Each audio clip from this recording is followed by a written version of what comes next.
Okay, while trying to watch as much Amazon Prime as I could on the last day of my membership, this show caught my eye. It's called 60 Day Hustle.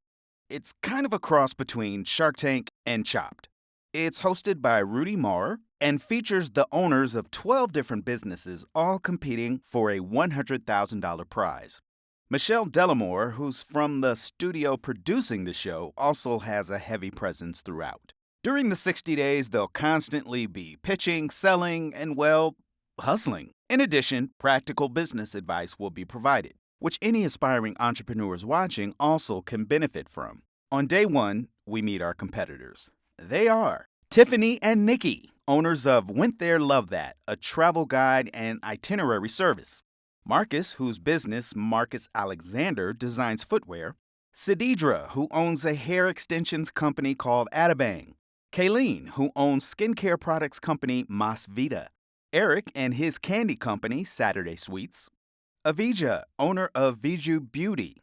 Twins Totam and Tonya, owners of Moon and Heart Organic Meditation Candles.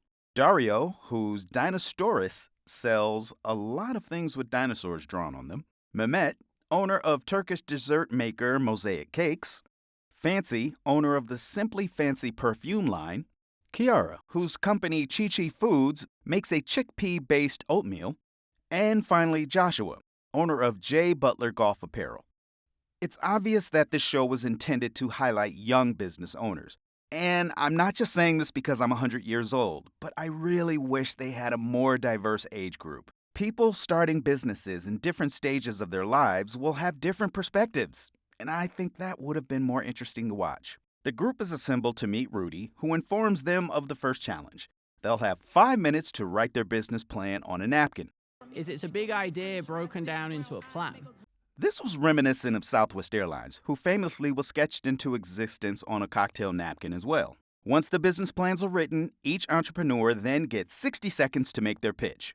This has varying degrees of success. Let me introduce you to the magic of Saturday Sweets. I created my fragrance line called Simply Fancy. Plastic applicators. Instant chickpea oatmeal. The game of golf is extraordinarily expensive. On a mission to change the future. Turns out, this was just a practice run for the first elimination challenge. Tomorrow, you will each do a final 60-second pitch in front of some heavyweights in the world of business. 4 of you will be going home tomorrow.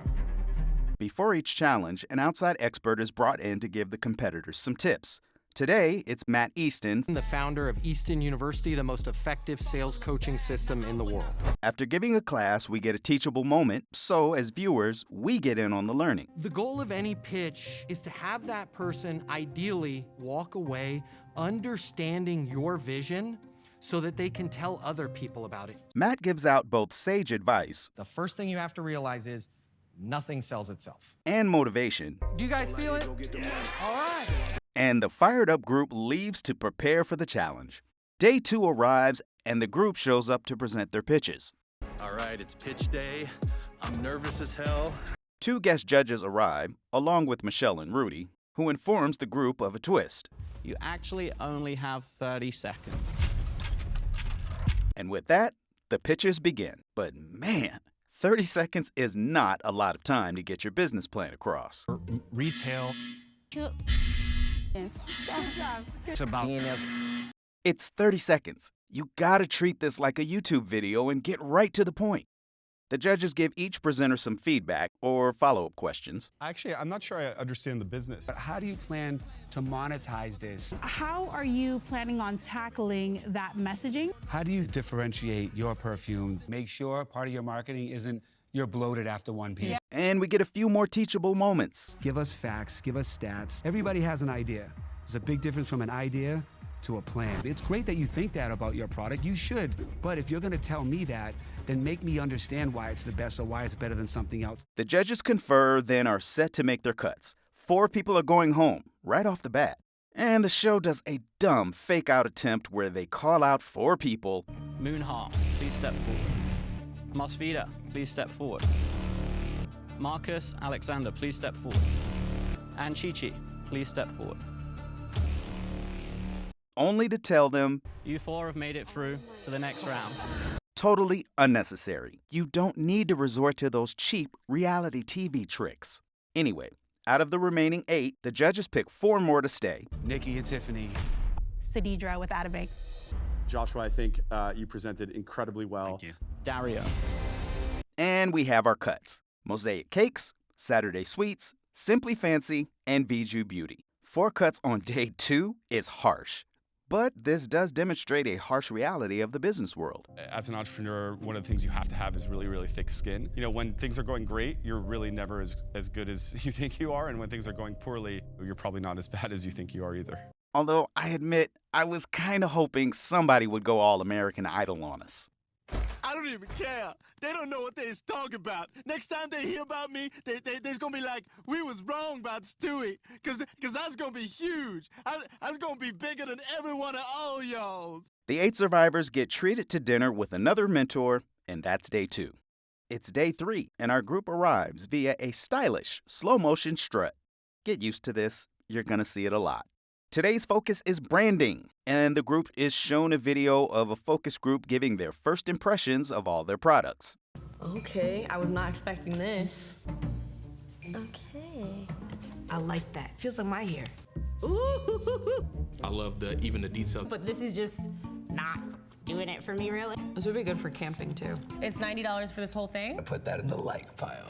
Then, after a chat with the creator of Fabletics, the next challenge is revealed. We're going to challenge you guys to create a 60-second brand story video. There will be 4 criteria they'll be judged on. Is creativity, production quality, how do you connect with the audience? Pull in and include 1 celebrity or influencer. The mentor for this challenge is brought in, and we get another crash course. You to start thinking of what your brand archetype is. Who were you before? Who are you now? Stories are important because it connects you to your audience. It allows you to break down complex subjects. To me, branding is where what your audience thinks of you and what you think of you meet. Over the next week, the group is busy shooting their videos. It's day 1 of filming. Currently getting ready to shoot this. Trying to get various celebrities or influencers. So I emailed my favorite influencer ever, and then she never responded to me. We have not, as of today, Wednesday, secured a big celebrity. Received a lot of non-responses, a lot of no's. And dealing with the inevitable problems of putting their productions together. Yeah. Shut up, dog. We have to reshoot this. So I might be changing my video because one of the people I was counting on, they pulled out. It's now day 11. Time to see everyone's videos. At the end of that 60 seconds, if I don't know who you are and what you're selling. People overestimate other people's attention or even interest in what they're saying. The group finds out that in addition to the judging panel, you're going to be partly judging these videos from your peers alongside the judges. Sadidra is up first. I just add a bang and do my thing with a personality to match and rock it. And one of the judges is confused. I still don't know what you sell. Like, what are you selling? While another is mildly disappointed. I'm a little sad that you didn't integrate your story a little bit more in this. Next up is Joshua.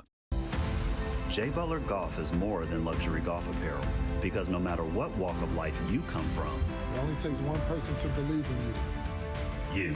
And the judges are a bit underwhelmed. I feel like you kind of missed the point.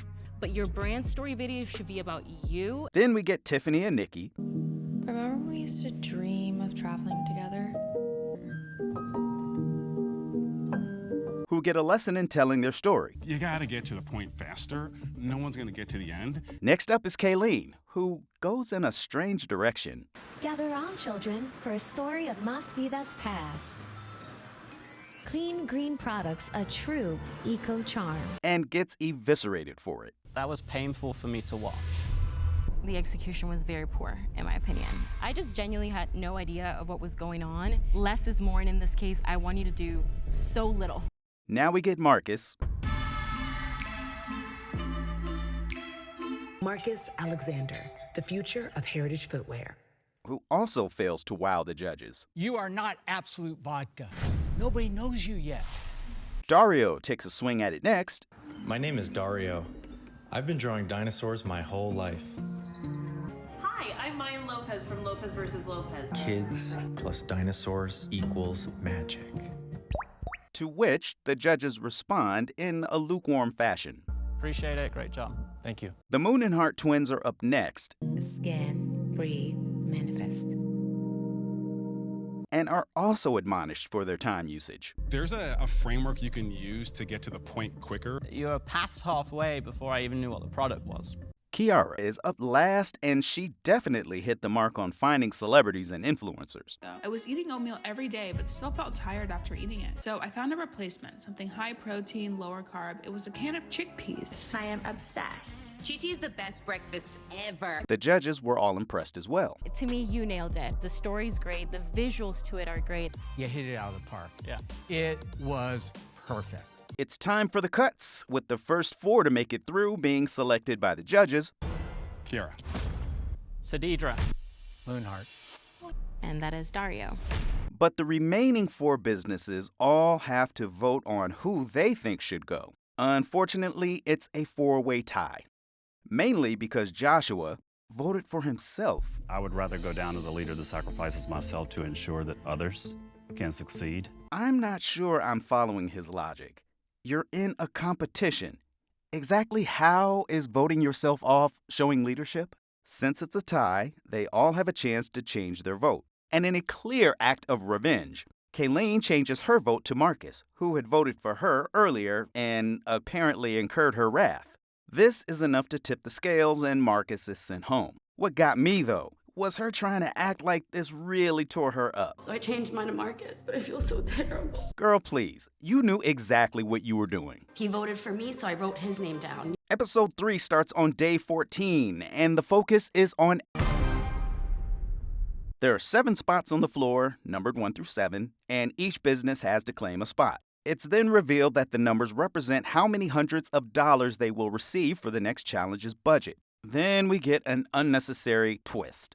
The low money numbers can switch with somebody, but only if their website loads faster than the site of whoever it is they're trying to switch with.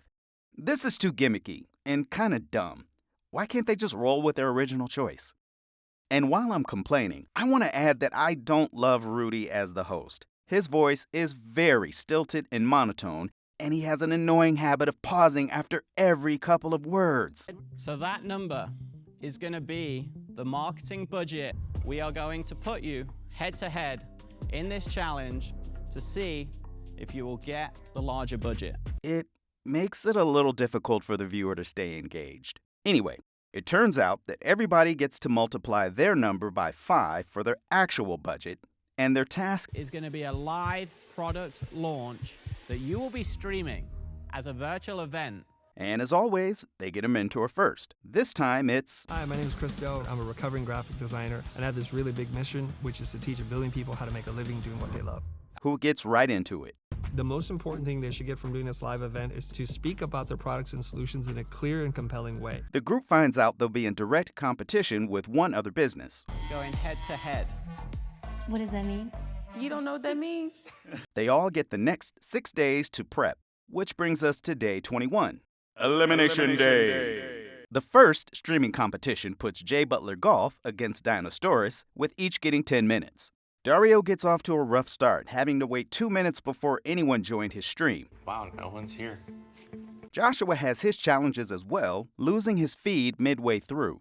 But in the end, they both get through their streams and do a decent job.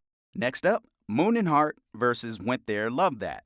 Nikki and Tiffany get off to a blazing start with 190 people viewing their stream and are visibly nervous.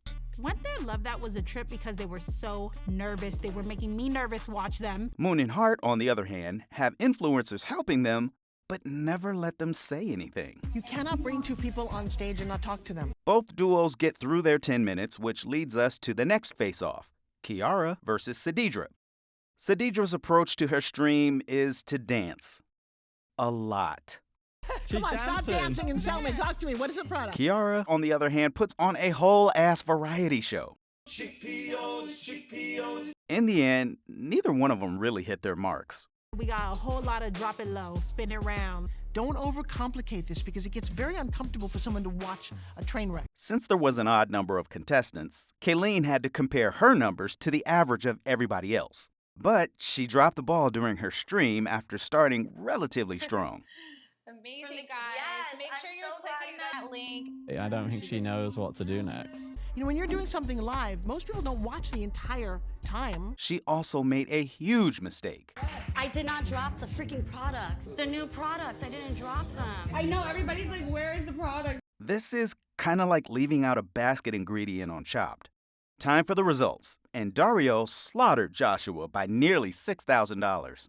In a much closer competition, Went There Love That beats Moon and Heart by $1,000, and Atabang edges out Chi Chi's by a mere $800.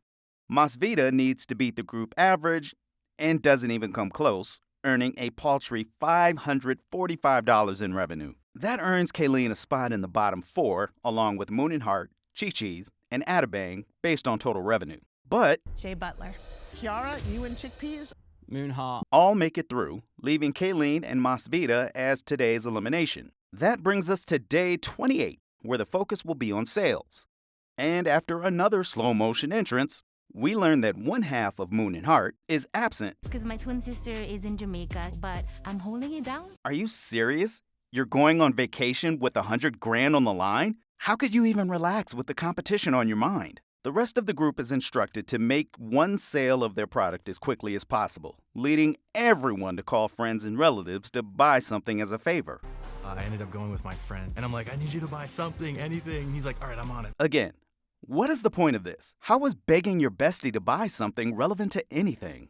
Anyway, the winners of this pseudo-challenge are Kiara and Nikki and Tiffany, so they are named the team captains. The group is split into 2 teams and have to collectively sell as much as possible in the next 48 hours. Kiara picks Atabang, Joshua. While Nikki and Tiffany pick Moonheart. Then get Dario by default, who is having flashbacks of his younger days getting picked last on the playground. The teams will be judged on sales and profit and get another training session with another mentor. This time it's I built an ad agency and a company that helps people scale their businesses, increase sales. When you understand exactly who your target customer is, they're gonna feel like you're actually talking to them because you are. After the training, they break into teams and strategize. We hit day 29 and everyone is doing their own thing to drum up some sales. Kiara resorts to a lemonade stand type setup. Trying to sell Chi-Chi out of this crock pot. Sadidra is going to a salon and Tonya is in Cabo on her own vacation. Okay, so both members of Moon and Heart are doing this challenge remotely? Okay, whatever. Then again, they do get a nice purchase order. 300 candles. Good. Starting off amazing. So maybe I should just shut up and let them do their thing. It's day 30, and Dario is not thrilled that he seems to be the only one playing by the rules. The other team, they're just completely ignoring the team aspect of this. I spent like 20 hours creating essentially a new business. Count us lucky if we sold 5 products. At the end of the 48 hours, everyone must now focus on individual sales, with the members of the winning team, The team that has generated the most sales was Team Bliss. getting an additional 5 hours to do so. Jumping to day 32, and Chi-Chi's has graduated from the lemonade stand to door-to-door sales. I guess that's the hustle part of 60-Day Hustle. Dario, meanwhile, gets a purchase order from a local store. Jumping ahead to day 39, and Sadidra is grinding out a small sale, while Joshua lands a huge order for a whopping $15,000. And at the moment, the standings look like this. Day 40 arrives, and even though there are still 24 hours left on the sales challenge, Joshua's out golfing. I'm going to trust that I've done enough. Interesting approach, my man. Kiara, on the other hand, visits her old elementary school, makes a speech, and then I went to the PTA meeting and I sold like $3,000 in the PTA meeting. Dario sets up a pop-up store, but does she like dinosaurs? You know anyone who likes dinosaurs? Do you guys know anyone who likes dinosaurs? It's rough going. Elimination Day is here, and the group reassembles to learn their fate. The top 2 in this challenge, based on profit, are Moon and Heart, followed by Jay Butler Golf. And being eliminated this time is Dinosaurus. But I'll say this for Dario. He exits with the right attitude. I just landed 2 big purchase orders, so Like, how can I really be that upset when my business has come so far? But we're not done. Another elimination is to be made, and it's based on sales that are made to this group of people. Now, notice that this group of customers has a pretty broad age range. The competitors should too. I'm just saying. After a brief pitch and a flurry of sales activity, the survivor is declared. Ada bang. That brings us to day 45, with the focus being on hype. Hype and attention. How do you reach millions of people? Rudy brings in this guy to help drive the point home, and he's kind of annoying. We are alike. Get the hustle up. Are y'all ready for that? Every day is Friday. I like that. The challenge this time around is to create a viral hype campaign. They'll be judged on creativity as well as... And it has to be something cool enough for at least 1 million impressions. Damn. And in a curious twist, they are given an impromptu improv class to help prepare for this. Number 1, don't be scared to be disruptive. You're gonna be dumb. Yeah. Number 2, be entertaining. Number 3 is try to educate. Now we're gonna be in the medieval era. And the last trick to going viral is controversy. What's a BJ? It's been a beautiful journey. And before anybody can get to the challenge, they are whisked off to Tampa to an entrepreneurs conference with Rudy for 3 days. Upon their return, everybody gets to work. Kiara goes for shock value. Do you want to taste my chi-chi? While the twins rely heavily on innuendo. When's the last time you had a BJ? Don't leave before you get your BJ. Joshua, on the other hand, opts for a strange Tiger Woods not really look-alike thing. Sort of look like Tiger, but not really. So the key is I've got to stay quiet. A few more days melt away, and it's time to determine the final 3. Assisting with the judges is... Peter Pham. I run a venture firm called Science. We're an incubator down in LA. Who is really working that product placement. Also here to judge is... My name's Jeff Fenster. I'm a serial entrepreneur. My companies today are Everbowl and WeBuild. Starting off with the number of impressions, Moon and Heart blows everybody away. But would that translate into sales? After a quick look at their viral marketing video, we see that their engagement numbers were pretty low. And the judges did not love the campaign. I don't know what it is. It felt a little all over the place. It didn't feel like a cohesive campaign. It just felt like it was a bit scattered. Joshua, having less than a third of Moon and Heart's impressions, managed to achieve an impressive engagement number. While his campaign didn't exactly blow the judges away either. The length was way too long, right? It's like people get bored. Lean into it more. You can't kind of halfway do it. Sadidra's campaign seemed to entertain the most, but her middling numbers were likely a result of her low quantity of output. Slow down to speed up. Slow down to understand your business. Once you figure out what works, go hard and go fast. Next up is Chi Chi's, who did not have any influencers this time. It was a choice not to use influencers, and also we're pretty tight on cash. And that leads us to another lesson. Don't worry about cash. Cash won't convince your micro-influencer to try Chi-Chi. It's, can I send you some product? And if you like it, will you share? The more micro-influencers, the people that have a stronger community with a smaller number, tend to move the needle exponentially better. Now, at this point, there's still 8 minutes left in the episode, which means they are going to drag out announcing who makes the final 3. But you all have me doing the editing, so... Ada bang. Chi-Chi. And the last slot in the final 3 is Jay Butler Gold, leaving Moon and Heart on the outside looking in. So now it's day 59, and, you know, the slow motion walk is not quite as impactful when it's only 3 people. They do this exercise where they have to distribute $100,000 into 6 boxes, each representing a different aspect of running a business. Trust me, this is not interesting to watch. Afterwards, Rudy grills them with some questions about their choices. Please tell me exactly how that $20,000 will be spent on branding. How does it cost $15,000 to develop new products? How do you measure ROI from PR? And I guess this was designed to show them what they don't know, which is vital information to have. I honestly have no idea what a good return on PR should be. But I'm still getting a little bored. Finally, we get to day 60. Each finalist will give a presentation and the winner will be crowned. I'll be honest, this should have felt like the big game, full of tension and excitement. This really had neither. And maybe it's because I binged all 6 episodes, but I just really wanted it to be over. We get Kiara. For most of us, mornings start early. That's why at Chi Chi, we make breakfast out of chickpeas instead of oats. Then Joshua. When you look at the big golf industry, I am a startup. We did it the right way. Then Sadidra. My name is Sadidra Arthur. I am the CEO of Addabang Extensions. That is impressive. You know what I'm saying? And that's Addabang. Peace out. Sadidra gets cut first, leaving the $100,000 winner as Chi Chi. And that 60-day hustle. Not a bad idea for a show. The execution, it was okay. It was something to do. What did you think? Bye.